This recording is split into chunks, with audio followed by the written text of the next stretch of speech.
So would it be possible for there to be creatures that, and C.S. Lewis kind of proposes this too in his fiction, creatures that God has made good, and their goodness is just for this life, and they are rational, they have free will, and they can love and all those things, but they're not made to survive death the way we are. So that would be a possibility. Okay. The other possibility that they are made to survive death that we are. Then the next question becomes kind of what's their moral status?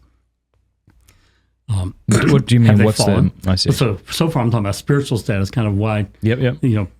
What kind of soul we've got. Moral status then becomes, okay, did we fall or not? Did they fall or not the way we did? If they did not, then that's an exciting possibility. Lewis looks at that too. Paralandra? Paralandra, exactly. What might it be like for a race never to have fallen? If they did, then that branches out into other questions. Okay, then does God have plans to redeem them? And if so, can it be a plan different from ours? Could it be that redemption on earth, what Christ did here, has a spillover effect out to the rest? Yes. Wow. I see how could this... there be an incarnation?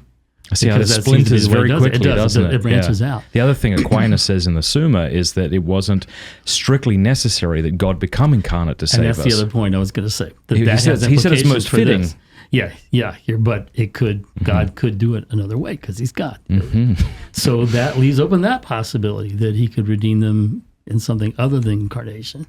But how about the incarnation here? Could it have like a spillover effect or not? And then you start getting into the Apollinarian controversy in the ancient world, where you, thanks. Yeah. I don't even know if I want to go there yet, but anyway, so you've got all these possibilities that you have to at least lay out first.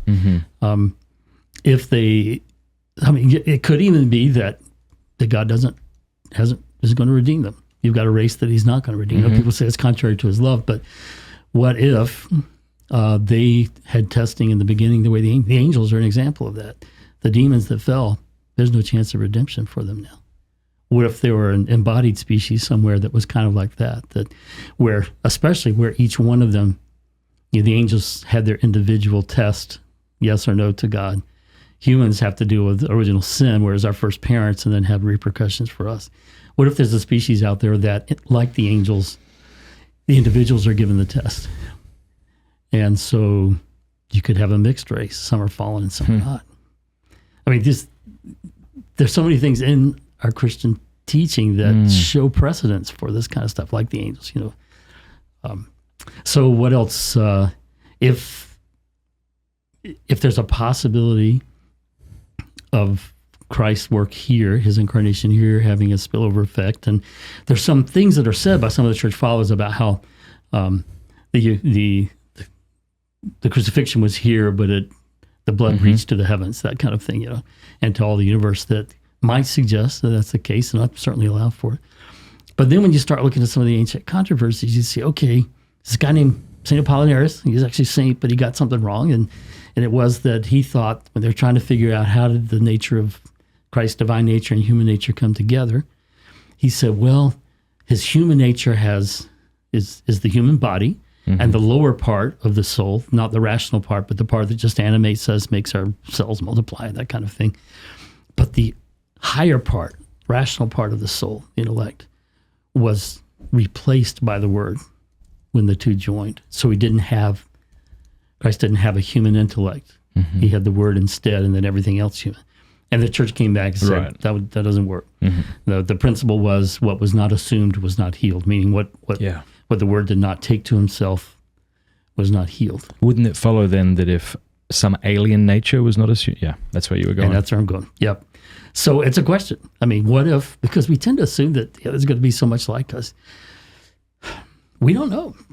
If they're there, what if they were more similar to bees in certain ways or something?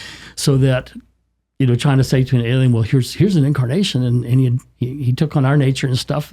Well, that's not our nature at all. How would it could be healed? I'm not saying it can't be. I'm just saying that there are reasons to think that if He was going to do an incarnation for them, that it would have to be their nature. Besides the fact, He's also in Scripture, He's called the new Adam, the second Adam, and He undoes what the first Adam did.